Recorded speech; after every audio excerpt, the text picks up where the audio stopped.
సువార్త ధ్వని, సిలువ ధ్వని, వినువారి హృదయాలలో విజయ ధ్వని. అపొస్తలుల కార్యముల గ్రంథం 1వ అధ్యాయం 6 నుండి 11 వచనాల వరకు.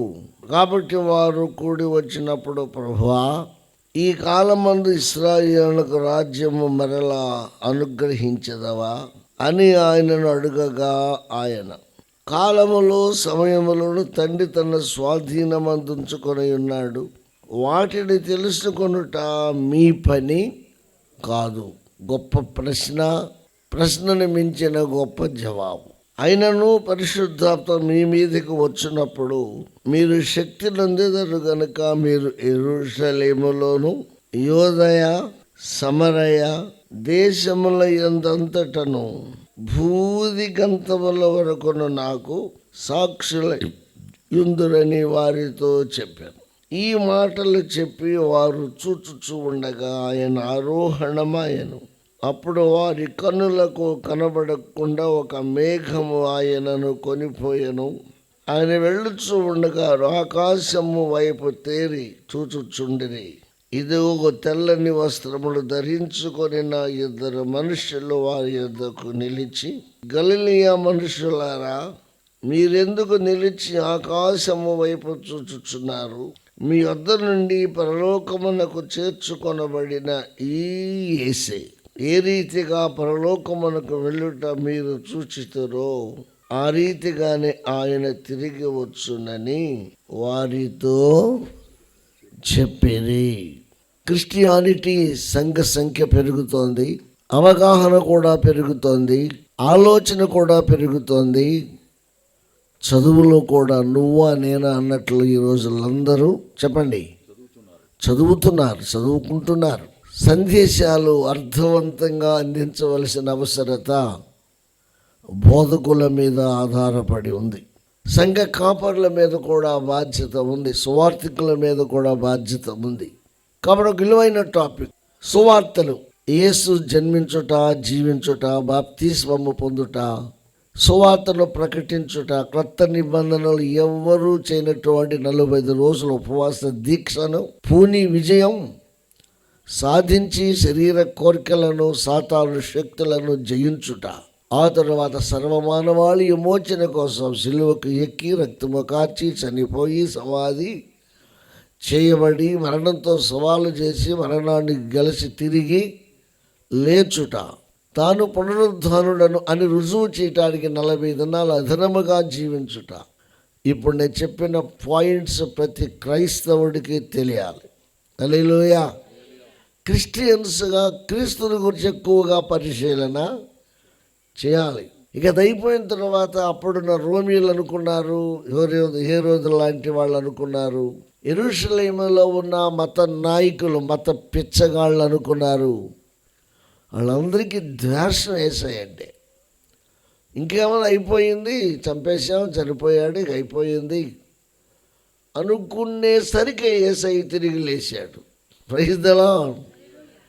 మళ్ళీ మొదలైపోయింది. ఆశ్చర్యపోయారు. లంచం ఇచ్చి తిరిగి లేవలేదని చెప్పమని లంచం ఇచ్చి దాన్ని ఆపటానికి ట్రై చేశారు. లంచాలు తీసుకున్నారు కానీ వారు, మేము నిద్రపోతున్నాం సార్, ఏమైందో మాకు తెలియదని వాళ్ళు తప్పించుకున్నారు. రోమీలు అయితే కంకణం కట్టుకున్నారు. ఎవడైనా యేసు తిరిగి లేచాడు అంటే యేసును చంపినట్లే వారిని కూడా చంపేస్తాం. క్రీస్తు అవతల 30-40 మధ్యలో రోమీలు పరిపాలనలోనికి వచ్చారు. క్రీస్తు శకం 300 ఏళ్ళు వాళ్ళు ప్రపంచాన్ని పరిపాలన చేశారు. క్రీస్తు తర్వాతే వారు ఎక్కువ పరిపాలన చేశారు. ఆ ముందు కొంచెం ఈ 300 కలుపుకుంటే దగ్గర 300 పైన సంవత్సరాలు రోమీలు ఈ ప్రపంచాన్ని ఏలారు. ముఖ్యంగా అంతకుముందు వారు రాజ్య విస్తరణే తీసుకున్నారు, రాజ్య వ్యాప్తికే దృష్టి పెట్టారు. వారికి ఉండే రూల్స్ వారికి ఉన్నాయి. ఈ లోపల యేసుక్రీస్తు కలిసేసరికి వాళ్ళకి కొత్త తలనొప్పి స్టార్ట్ అయినట్లే కనిపించింది. అరే, మనం ప్రపంచాన్ని జయించగలిగాము కానీ యేసు శిలువను కానీ యేసు మరణాన్ని కానీ యేసు పునరుద్ధానమును కానీ ఆపుట మన వల్ల కాలేదు అనే ఆలోచనలో పడ్డారు. ప్రపంచాన్ని జయించగలిగాము, నివారించగలిగాము కానీ చెప్పండి, ఇటొచ్చిన యూదుణ్ణి మనం ఏం చేయలేకపోయాం. ఆయన చేయవలసిందంతా ఆయన చేసుకుంటూనే వెళ్ళిపోతున్నాడు. అబ్బే, ఈయన ఆపలేకపోతున్నాము. ఇలా చూస్తూ ఊరుకుంటే క్రిస్టియానిటీ డెవలప్ అయిపోతుంది. ఊరుకోవద్దు. మన ఈటెలు, మన కత్తులు, మన శిక్షలు అమలు చేస్తూ మరణ హోమను సృష్టించి యేసు పేరు ఎత్తకుండానే చేద్దాం అనుకున్నారు. 300 సంవత్సరాలలో అనేక మందిని చంపారు. చంపలేక క్రూర మృగములకు ఆహారం పెట్టకుండా ఆకలితో ఉంచి పెద్ద గ్రౌండ్లో వాటిని వదిలి క్రైస్తవులను వాటికి ఆహారముగా అప్పగించారు. చీల్చి రక్తము పీల్చుకొని చిందరవందర చేసి తింటూ ఉంటే రోమీలు పక్క పగలబడి నవ్వారు. తరువాత వారికి మైనపు వస్త్రాలు చుట్టి వారికి నిప్పు పెట్టి, కరెంటు లేని రోజులు, వారు ఆ మైనపు వస్త్రాలతో మెరిసిపోతూ తగులుబడిపోతూ ఉంటే ఆ ఎలుతురులో వాళ్ళు ఆటలాడుకున్నారు. ఇవన్నీ మర్చిపోవద్దు. మన బైబిల్లో ఉన్న విషయాలు, చరిత్ర చెప్పే పరమ సత్యాలు. వాళ్ళు ఎంత ఆపాలి అని ప్రయత్నం చేశారో క్రిస్టియానిటీ అంతగా అభివృద్ధి చెందింది. సంఘము అను మొక్కను నాటింది యేసయ్య, దానికి నీరు పోసింది యేసయ్య. నేటికి అది ఎదుగుతూనే ఉంది. కానీ నరికగలిగిన వాడు కానీ, తుంచగలిగిన వాడు కానీ, కూకటి వ్రేళ్లతో పెకిలింపి పక్కన పడేసే మగాడు కానీ, రాజు కానీ, రాజ్యము కానీ రాలేదు. వచ్చిన వారి వల్ల కాలేదు. క్రైస్తవులారా, మిమ్మల్ని కాస్త ఉత్సాహంతో నింపి మిమ్మల్ని మంచి సత్యములు నడిపించవలసిన బాధ్యత మాకుంది. ఏ రోమియులైతే ఇన్ని వందల ఏళ్ళు అనేక లక్షలాది మంది అనేక రీతులుగా చంపి 100 సంవత్సరాల క్రీస్తు శకములో 10 మంది రాజులు ఏలారు రోమియులను.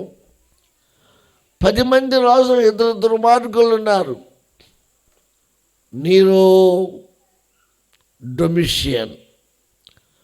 వీళ్ళిద్దరూ బహుక్రూరముగా ప్రయత్నించారు. యెరూషలేమును వాళ్ళే తగలబెట్టి క్రిస్టియన్స్ తగలబెట్టారు అని నింద వీళ్ళ మీద మోపి, అది తగలబడిపోతూ ఉంటే క్రిస్టియన్స్ దొరికితే ప్రాణాలతో వీళ్ళని ఆ మంటలో ఇసిరేశారు. క్రైస్తవులు సంకలేదు. ఎవడన్నా వచ్చి ఆ ఏరియా ఉన్న కొంతమందిని చంపేశారు సార్, ఇక భయపడి ఎవరో రాకపోవచ్చు అని అంటే, ఆ రోమా చక్రవర్తి 10 మందిలో 2 పేర్లు చెప్పండి. Nero, Domitian. వీళ్ళిద్దరిలో ఒకడికి పిడేలు వాయించే అలవాటు ఉంది. పిడేలు ఎంత అంటారు కదా, అది వాయించుకుంటూ తగలబెట్టేశారా, మంచి పని చేశారు, మంటల్లో వేసేస్తున్నారా. ఆడికి నవ్వు సరదా. నిర్ణయము తీసుకోలేని చెమటగాడు వాడు. కానీ బహు క్రూరంగా ప్రవర్తించాడు. వాడు ఏది చేయాలన్నా వాడి పెళ్ళాన్ని సలహా అడగాలి, ఆమె చెప్పింది వీడు చేయాలి.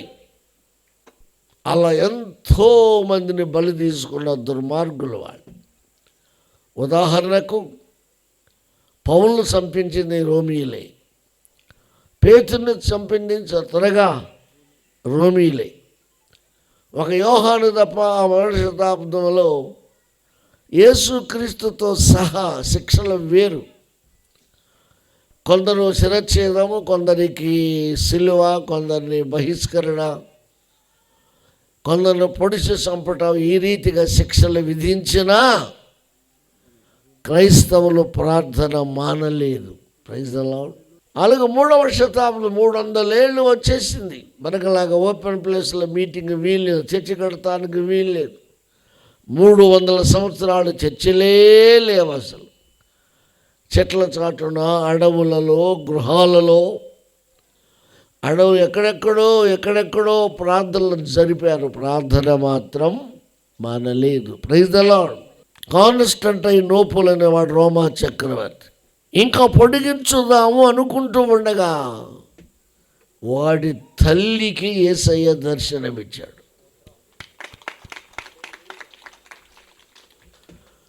చెప్పు నీ కొడుకే, నువ్వు కాదు, నీలాంటి వాళ్ళు 1,00,000 మంది వచ్చిన ఆపుట మీ వల్ల కాదని చెప్పు. సౌలికి దర్శనములో దేవుడు అదే చెప్పాడు, సభల మునికోళ్ళకు ఎదురుతున్నట నీ వల్ల కాదు, నీ శాస్త్రము, నీ గ్రంథము, నీ తెలివి, నీ సకల విద్యల ప్రావీణ్యత, అధిక ఉన్నత విద్య క్రిస్టియానిటీని ఆపుటకు ఎందుకు పనికిరావు అన్నాడు. ఆయన మారిపోయాడు. అలాగే ఆ తల్లి చెప్పారు, బిడ్డ నాకు దర్శనం వచ్చింది, నీ వల్ల కాదట, యేసును జయించే శక్తి నీకు లేదు, నువ్వు ఆపేసేయండి. తల్లి మాటను గౌరవించి ఆయన మారణ హోమమును ఆపాడు. ఇక ఆ తరువాత ఎవడైతే హింసలు పెట్టి చంపాడో వాడే సర్వే చేయటం మొదలుపెట్టాడు. అంటే దురభిమాని, చెప్పండి త్వరగా, అభిమానిగా మారాడు. ఇంతవరకు యేసు చనిపోయాడు, పట్టించుకోవాలి, ఆ పేరైతే చంపాను, కానీ చనిపోయింది అక్కడ సర్వే చేయండి. నీటి ద్రాక్షరసముగా మాట్లాడిన బైబిల్లో ఉంది, అక్కడ గుర్తుపెట్టాడు, సర్వే చేయండి. తిరిగి లేచింది అక్కడ, చనిపోయింది అక్కడ, చచ్చిపోయింది అక్కడ, పెట్టింది అక్కడ, లేచింది అక్కడ, కనబడింది ఎవరికి, వెళ్ళి సర్వే చేయండి. మీకు తెలుసా, ఇప్పుడు యెరూషలేము కోట్లాది మంది వెడుతున్నారు అంటే ఆ కాన్స్టంటైనోపుల్ చేసిన కృషి ఫలితమే, వాళ్ళు పెట్టిన గుర్తులే.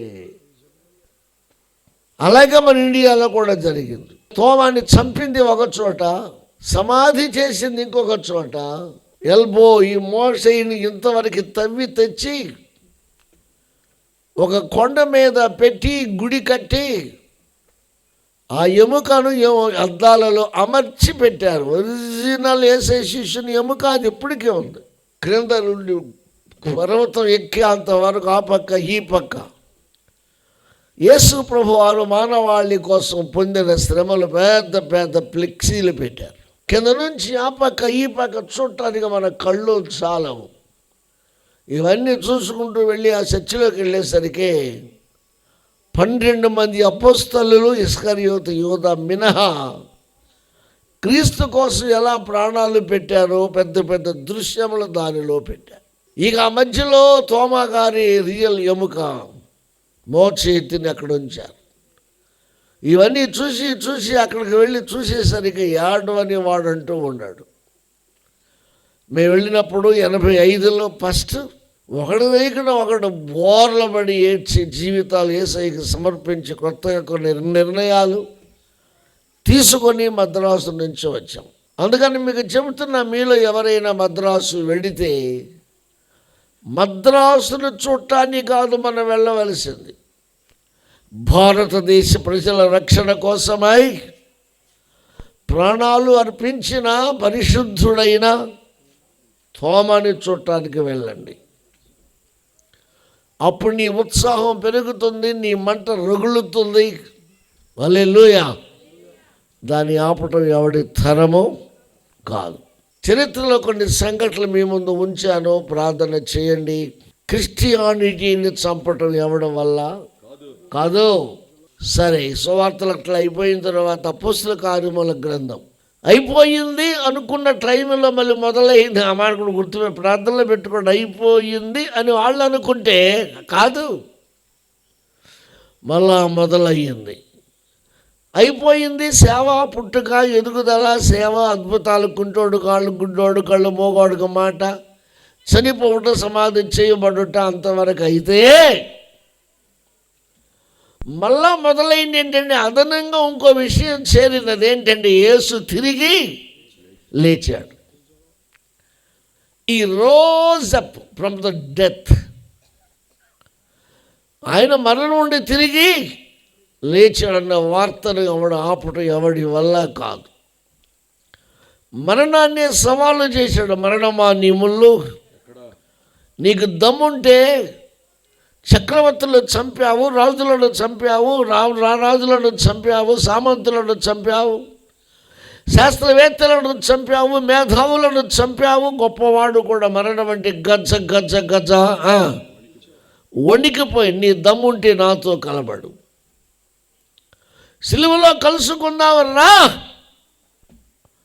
మరణాన్ని సవాలు చేసి మనిషిగా చనిపోయాడు, కానీ దాన్ని జయించి దాన్ని ముళ్ళు విరిచి తిరిగి లేచిన ఘనుడు మన ప్రభు అయిన యేసు. దేవునికి స్తోత్రం. ఇక లేచిన తర్వాత ఏం జరిగిందనేది మనం చదువుకున్న భాగం. 40 రోజులు ఆయన ఉన్నాడు. 11 సార్లు కనిపించాడు. తను తాను రుజువు చేసుకున్నాడు. నేను తిరిగి లేచాను, నా అంతటితో అయిపోలేదు, నాకు చాలా పని ఉంది. అయిపోయిన తర్వాత అందరూ చూస్తూ ఉండగా ఒలీవల కొండ మీద నుండి పరలోకమునకు వెళ్ళాలి అనే పని పెట్టుకున్నాడు. 40 అనేది ఇశ్రాయేలుకు ఒక పరీక్షా సమయం.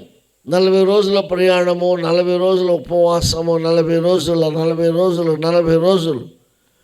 అది ఒక మనది 7వ రోజు 8వ రోజు అనుకుంటాం కదా, ఆ టైపు. 40 ఏళ్ళు, 40 రోజులు, 40 దినాలు ఇట్లా ప్రాధాన్యత ఇచ్చేవాళ్ళు వాళ్ళు. యేసు ఎలాగూ వెళ్ళిపోతున్నాడు. వెళ్ళిపోతూ ఉంటే కిందున్న వాళ్ళు కనబడేంత వరకు చూస్తూనే ఉన్నారు. వారి ఉద్దేశం ఏంటంటే, యేసయ్య ఉంటే మనకు ఒక ధైర్యం ఉంది, ఆయన వెళ్ళిపోతే ఇంకా మనకి ఎవరు తోడు అన్నారు. ముందే అడిగారు. యేసయ్య చెప్పారు, నేను అనాథులుగా నేను మిమ్మల్ని విడవను, పరిశుద్ధాత్మను పంపిస్తాను. Praise the lord. ఆయన మిమ్మల్ని సర్వసత్యములోనికి నడిపిస్తాడు, పాపమును గూర్చి ఒప్పింపజేస్తాడు, తీర్పు ఉన్నదని గుర్తు చేస్తాడు. యేసు యుద్ధకు ఆయనే మిమ్మల్ని నడిపిస్తాడు. నాకు విరోధముగా ఏమీ బోధించాడు, నన్ను తీసుకొని నాలోనివి తీసుకొని మీకు నేర్పించి సేవకుల ద్వారా మీరు తిరిగి జన్మించేలాగా చేసి మిమ్మల్ని కోట్లాది మందిగా మార్చి పెంచుతాడు. అది పరిశుద్ధాత్మకు నేను అప్పగిస్తున్నాను అన్నాడు. యేసయ్య వెళ్ళాడు, ఆయన ఆత్మగా తిరిగి వచ్చారు. ఆ వెళ్ళేటప్పుడు వీళ్ళు బిక్కుమకాలు వేసేవాళ్ళు కొందరు, ఏడ్చేవాళ్ళు కొందరు. అయ్యో వెళ్ళిపోతున్నావా, 3.5 సంవత్సరాలు కలిసి ఉన్నామే అని కొందరు. అయ్యో మాకు తెలుసు మరియమ్మ గారి కుమారుడు, అయ్యో వెళ్ళిపోతున్నావా యేసయ్య.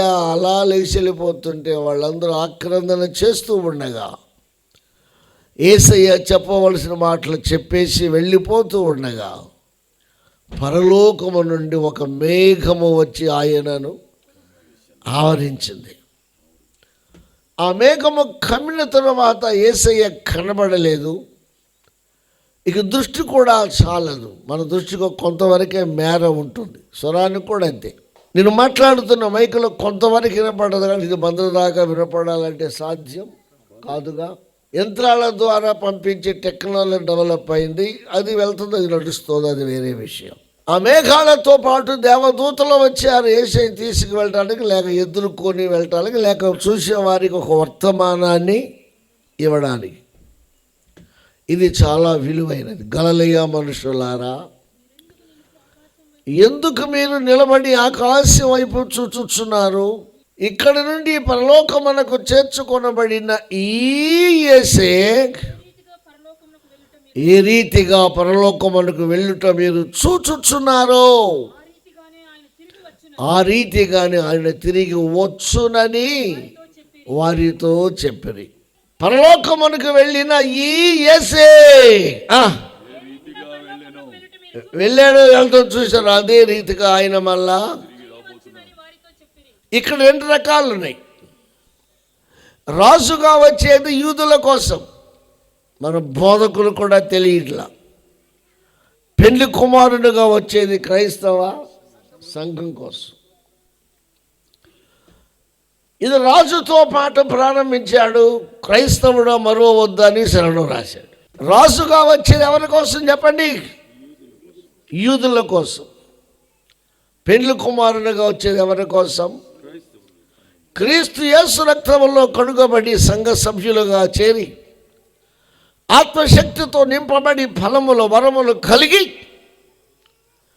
నా యేసు నా కోసం సిలువకు ఎక్కాడు, చనిపోయాడు, రక్తము కాచాడు, సమాధి చేయబడ్డాడు, మరణము కలిసి తిరిగి లేచాడు, నా యేసు వస్తాడు అని నమ్మేది క్రైస్తవుడు మాత్రమే. యూదులు దానిని నమ్మరు.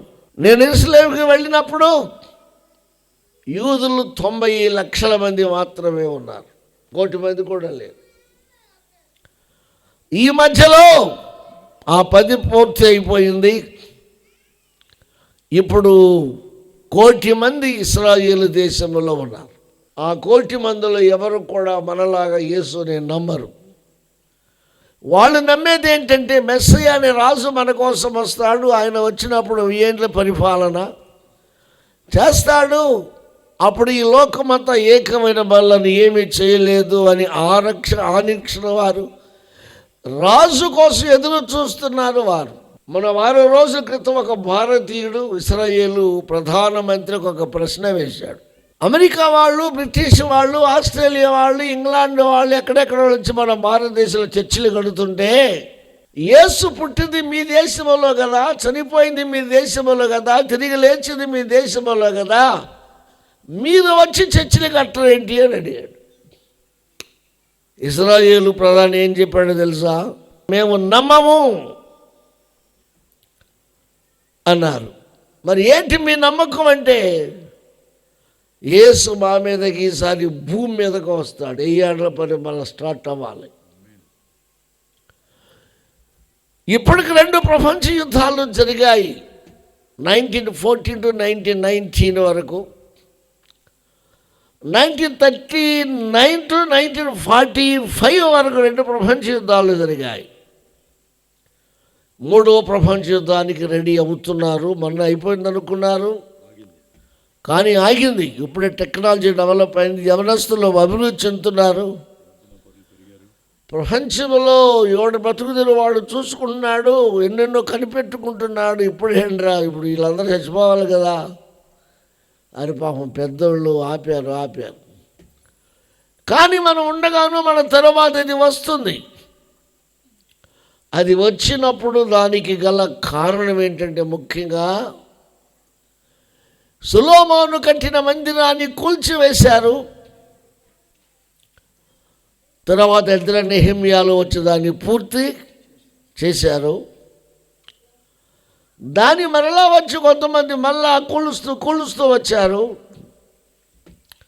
మొదటి శతాబ్దం 70వ సంవత్సరంలో టైటస్ అయిన రోమా చక్రవర్తి ఆ మందిరాన్ని కూడా కూల్చి పడేసాడు. ఇప్పుడు చిన్న గోడ తప్ప, ఇరిగిపోయినటువంటి స్తంభాలు తప్ప అక్కడ మందిరము లేదు. మీరు మందిరము తిరిగి కడతారు అని వాగ్దానం ఉంది. ఆ మందిరము కట్టే విషయంలో కొందరు వ్యతిరేకిస్తారు. అప్పుడు 3వ ప్రపంచ యుద్ధం వస్తుంది. దాని గురించి మనం ఎక్కువగా మాట్లాడిన అవసరం లేదు, చరిత్ర తెలుసుకుంటే చాలు. అది యూదులకు సంబంధించిన విషయం. ఇకపోతే 1 కోటి మంది ఇశ్రాయేలు దేశంలో ఉంటే ఇంకొక 1 కోటి మంది ఆయా దేశాలలో ఉన్నారు. మన గుంటూరు జిల్లాలో కూడా ఉన్నారంట ఇశ్రాయేలు కొందరు.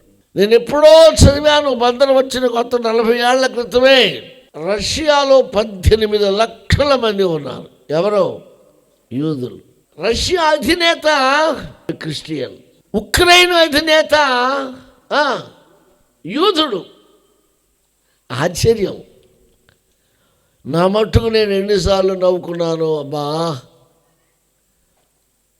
రాజ్యము కమ్యూనిస్ట్ అయినా వాళ్ళమ్మ చిన్నప్పుడు ఈయనకు బాప్తిసం ఇచ్చింది, వాళ్ళ నాన్న నాస్తికుడు. ఆ అభిమానం ఆయనకుంది. ఈయన యూదుడు. క్రిస్టియన్ యేసుని నమ్ముతాడు, యూదుడు యేసయ్యను చెప్పండి నమ్మడు. కొన్ని లక్షల మంది రష్యాలో ఉన్నారు. ఉక్రెయిన్ అధినేత యూదుడు. ఏం చేయాలి ఇప్పుడు? అమెరికా వాడు, పెద్ద పెద్ద దేశాలు కలిసి ఆగండ్రా బాబు, మీరు తన్నుకు చేస్తే ఎలా? యవనస్తులు బలైపోతున్నారు అంటే ఆగిపోయారు. ఇప్పుడు లెక్క చేస్తే ప్రపంచ జనాభాలో 200 కోట్ల పైన ఉన్నారు. అందరూ కలిపితే యూదులు. వాళ్ళు ఇంకా యేసు బాబుని నమ్మలేదు. మనం యూదులము కాదు కదా. యూదుడు శిలువ మరణ పునరుద్ధానాలు నమ్మలేదు కదా. ఇప్పటికి వాళ్ళు పాత నిబంధన పట్టుకునే వేలాడుతున్నారు. నమ్మిన వాడే క్రైస్తవుడు. చప్పట్లు కొట్టండి ఒకసారి. యూదులు నమ్మలేదని ఆయన ప్రణాళికలో ఆగిపోవాలా? కాదు, మళ్ళా వస్తాడు.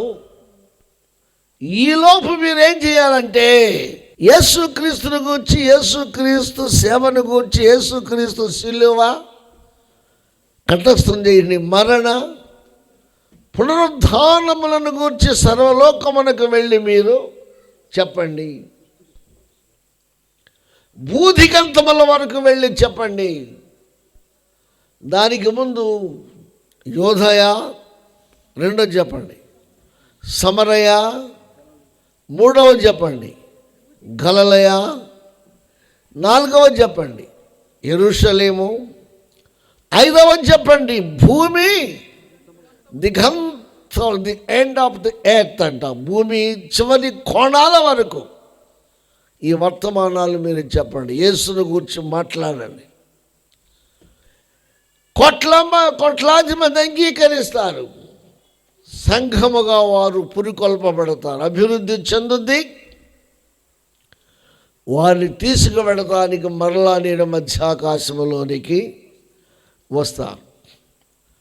పెండ్లి కుమార్తెగా రక్షింపబడి పరిశుద్ధురాలు వలె అలంకరించబడుతున్న పెండ్లి కుమార్తె వలె ఆమెను తీసుకువెళ్తానికి నేను పరలోకమందు పెండ్లి కుమారునిగా డెకరేట్ చేయబడి నా భార్యను తీసుకువెడతాను, మధ్యాకాశంలోకి వస్తాను. Praise the Lord. హల్లెలూయా.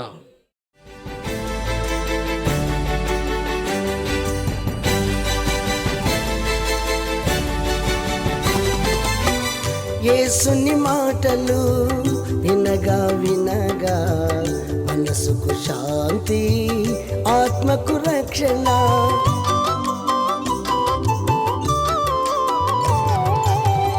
యేసుని మాటలు వినగా వినగా మనసుకు శాంతి, ఆత్మకు రక్షణ.